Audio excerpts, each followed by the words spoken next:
Hi, this is Fiza. Welcome back to our new episode of Right Talks. Again, with me we have Ibn. Hi, Ibn. Hi, Fiza. This time you're not the one asking. I'm going to ask you a Oh, question. really? Yes, obviously. Are you ready? I'm ready. Yeah. Okay, Ibn. Are you looking for a job? Not at the moment, exactly. Okay.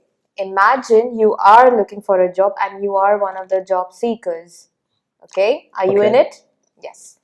What are the basic preparations you would do before you could go for an interview? Okay, that's a good question because before I became an entrepreneur, I was a job seeker here. So initial stages, I don't know how to find a job or where to search a job. So I was just blindly going here and there and attending interviews. But now we made a professional platform. So I used to tell, before going for an interview, you have to be in a professional attire. You should have a proper tie, blazers. You should trim your beard or your hair should be combed properly, and you should do the basic preparation. You should carry a proper CV. And see, I have seen people carrying a lot of certificates, all these documents. Normally, when you go for an interview, your CV is more than enough. Once you get shortlisted or selected, you can carry all other documents, or references, all these things. So, a professional attire with a professional CV, and when you go for an interview, your face should be clear. You should drink plenty of water. So, see, when you will have a lot of energy, because I have seen candidates coming into my office for interviews without having a proper tie. They are totally exhausted, tired, and all these things. So this is a base preparation which creates a better impression on you. Okay. Okay. So we need to make quick points over here for the job seekers. Yeah. One, always dress yourself well. Yeah. See, Fisa, I can add on this. See, when you have a blazers which is not fitting you, can easily understand. If you're wearing Yes. a tie not properly, you can easily identify. A professional can easily identify all these things. Correct. So don't wear something which is really uncomfortable. Dress enough so that you could actually That give adds a a lot of long-lasting confidence. impression. Yeah. And the other point that Mr. Ibn has mentioned, do not carry a lot of documents with you. Carry what is relevant. True. Your CV is more than enough. And once you are selected, the recruiter will definitely ask you to submit your documents, is when you can Exactly. provide it. Yeah. Yes. Okay. So now, Fisa, I have prepared myself well for the interview. Now you tell me what are the questions which I can expect at the time of interview. Well, Ibn, we will put two type of questions over here. Okay, one which the recruiter really needs to ask, and one they really need to avoid. Okay. I can tell some questions which I used to get at the time of interview. Yes, I would like to know that. Okay. Basically, when you sit in front of a recruiter, they ask, "Tell me about yourself." Is that required? I don't think so. That's a required question. Okay. To all the recruiters out there watching us, instead of asking the candidate to tell about yourself, I think it's our homework to study about the candidate as a recruiter. Okay. And in that case, I would like to ask a question to the candidate about explaining what he did in his past experience. Okay. Or a brief explanation of his job profile rather than telling Okay. me about yourself. And Because if you remember, take me through your resume. Yes. Because they are not reading the resume, I don't know. True. And if you remember, long back in this somewhere around 17th, 18th centuries, I don't know, we've been coming from there, obviously, giving interviews since long back. We were asked questions like, tell me about yourself. And the answers candidate used to give was like, we've gone to this school and we like to do a lot of activities and co-curricular. True. We never knew what to actually Okay. answer to this question. Then, there's a question which has been always asked to demotivate me. You don't have any UA experience, you don't have a GCC experience. How will you work? How should I answer this, Visa? Again, recruiters, I really want to mention over here, please, please, please give freshers a chance.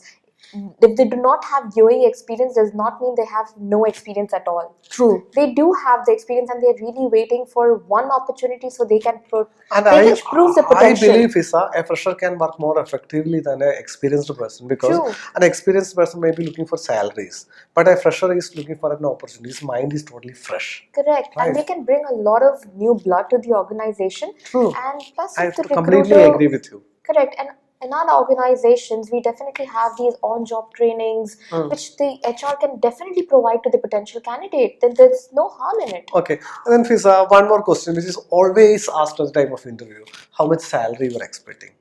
Is that relevant to ask that question? No, not again. But sometimes if the recruiter asks you about your salary expectation, tell them your salary expectations. Do not hold yourself back. There are disadvantages over here at times, because as recruiters we will feel like you're expecting a lot, but we might want to negotiate with you, and we will mention it to you on the table that we Okay. are ready for negotiation. Okay, a candidate knows better than anybody else what is the minimum salary range he required, because he is expecting a minimum, he is calculating his expenses based on his liabilities. And so I always tell my candidates also, give a range. I'm expecting a salary between X to Y. So it will not go below X or it will not go above Y, maybe, but at least they can put a range. Sometimes when job seekers come to recruiters just applying for jobs, and we are just taking basic information, at that point it's okay for us to know the salary range of the Okay. candidates, because we can obviously tell them that we have found a job suitable to your criteria. Okay. But when they are actually on the interview, I think it's a question that does not need to be repeated. Okay. And the recruiter themselves need to know that this is the salary range that we can provide to the job seeker. Okay. We all have budget set. You should know that. Yeah, Being true. in I the also recruitment, have a we budget. already have a budget set, and we have written it very clearly that we need our candidate only on this budget. Okay. Then what is the whole point of asking the candidate? I agree with you. Again, what are the other questions which I can expect at the time of an interview? You can be asked about the challenges that you have faced in your Okay. previous role, and how have you achieved them. Okay. Any other questions which I can expect? Your strengths, Strength and weakness. your Okay. skills. I think weakness is something again the recruiter needs to avoid. One question which is also, where do you see yourself after 3 years or 5 years? Is it A relevant? very must avoiding one more question. Okay. Okay, please recruiters avoid this question, because the immediate answer which the people are thinking in their brain is, we don't even know what we're going to have for lunch, and you're asking me where I'm going to see myself for 5 years. Okay. And probably the recruiter or the agency does not even let us continue our True. our contract. Then how can we expect us to reply to that answer? Instead, they could ask us, during your stay or during the period we are giving you, or the contract you're signing, how can you benefit us? How can you add Okay. value to our organization? I think that is a relevant question to ask for the Okay. interview. I have seen some good questions like, who are your competitors, and how did you manage your competitors well? That's a good question which I faced in one of the interviews. Again, if there's a tricky question. That also I want to say.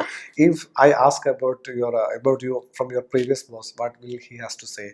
That is a question which is been asked to understand your mindset. Because if you have a fight with your previous boss, obviously you will get in trouble when you ask this question.